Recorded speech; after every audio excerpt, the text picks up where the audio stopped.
Hello everyone. आज हम देखेंगे डीसी मशीन के बारे में। तो डीसी मशीन का दो ठो पार्ट होता है, डीसी जनरेटर और डीसी मोटर। तो सबसे पहले जानेंगे कि डीसी जनरेटर और डीसी मोटर किसको कहते हैं। तो जनरेटर हो गया मैकेनिकल एनर्जी को कन्वर्ट करता है इलेक्ट्रिकल एनर्जी में, और मोटर जो है इलेक्ट्रिकल एनर्जी को कन्वर्ट करता है मैकेनिकल एनर्जी में। तो इसको हम लोग मोटर कहते हैं और उसे जनरेटर कहते हैं। तो सबसे पहले आज देखेंगे construction diagram of machine, DC machine. Generator और मोटर दोनों के बारे में बोल रहा हूँ, डीसी मशीन के बारे में।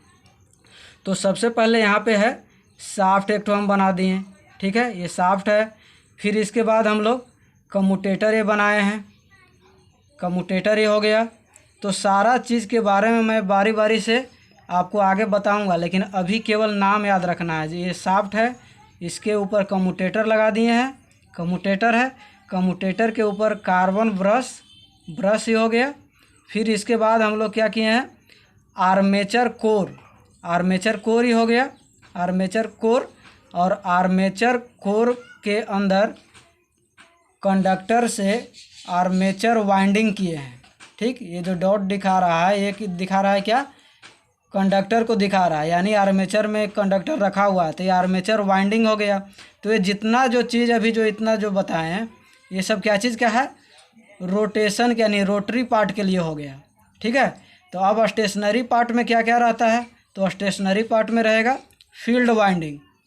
तो फील्ड वाइंडिंग ही हो गया। तो फील्ड वाइंडिंग किस पे रहता है, फील्ड पोल पे, तो इसको बोलते हैं फील्ड पोल। ये जो हो गया क्या, फील्ड पोल ही हो गया, ठीक है। और फील्ड पोल के आगे ये जो लगा हुआ है पोल शो ही हो गया, यानी ये पोल शो हो गया। और इसी पे हम लोग कॉइल के द्वारा टर्न लगा करके इसका वाइंडिंग कर देते हैं। तो ये क्या हो जाएगा, फील्ड वाइंडिंग हो गया, ठीक है। और सबसे बाहर में क्या होता है, फ्रेम या योक कहिए, जिस पे हम लोग पूरा मशीन को कंस्ट्रक्ट करते हैं, तो उसको बोलते हैं फ्रेम ही हो गया। और ये बेस है जिसके ऊपर मोटर या जनरेटर रखा हुआ रहता है। तो ये जितना भी जो पार्ट अभी हम लोग देखें स्टेशनरी और रोटेशनरी पार्ट का, तो सबको बारी बारी से हम लोग अभी देखेंगे कि कौन सा पार्ट का क्या वर्क है, कितना क्या होना चाहिए, ये सब चीज़ हम लोग आगे का देख रहे हैं।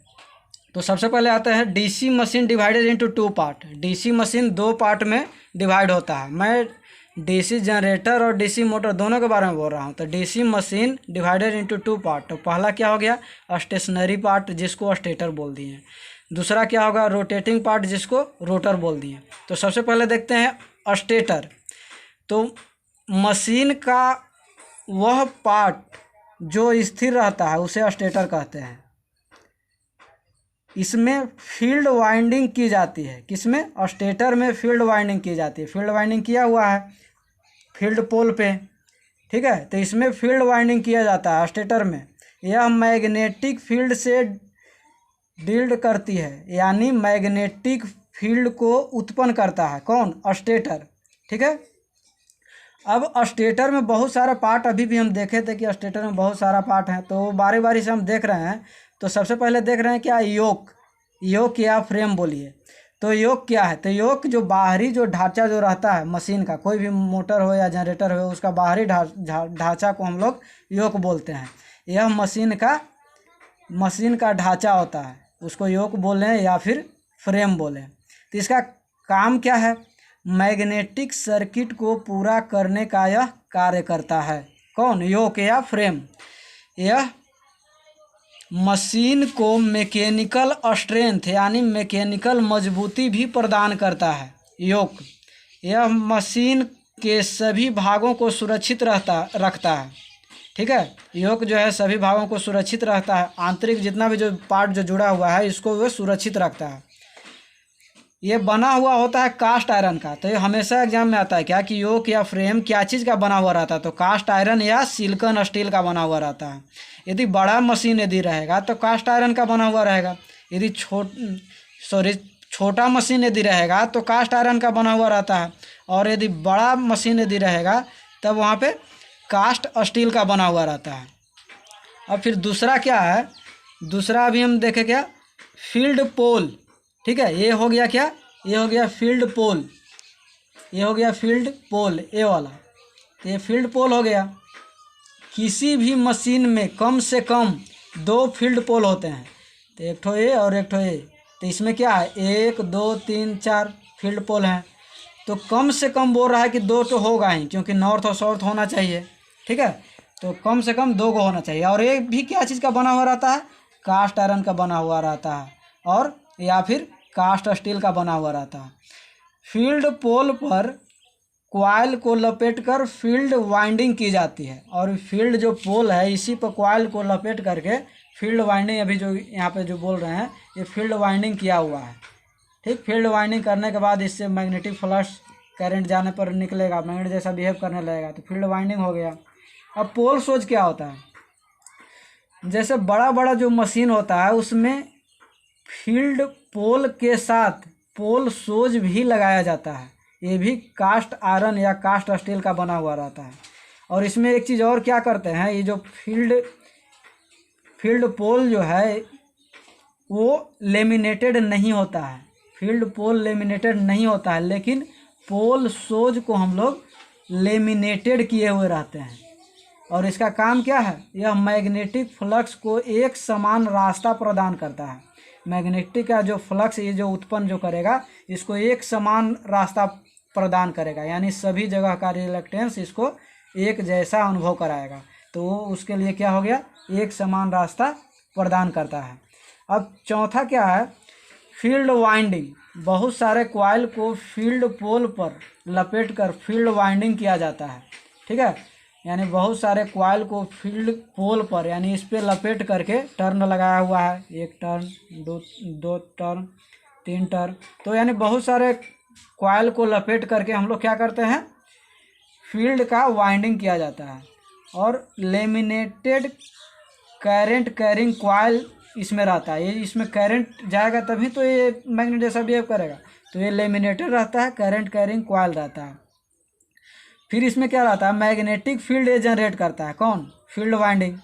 अब फिर क्या स्टेशनरी का भी बात कर रहे हैं, तो स्टेटर में क्या रहता है, योक हो गया, फील्ड पोल हो गया, पोल सोज हो गया, फील्ड वाइंडिंग हो गया। अब एक इंटरपोल होता है।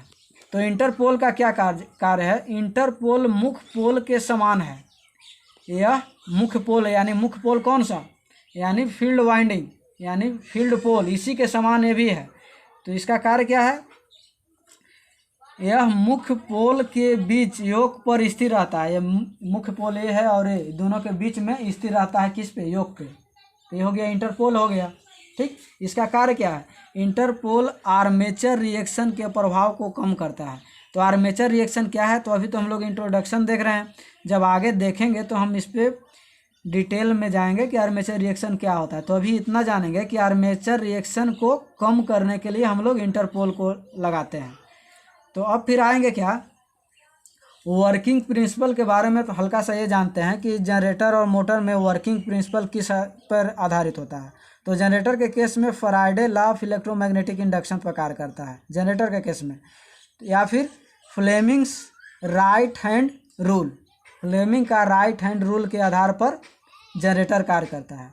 और फिर मोटर किस पे कार्य करता है, it works on the principle of Lorentz law, यानी फिर फ्लेमिंग लेफ्ट हैंड रूल।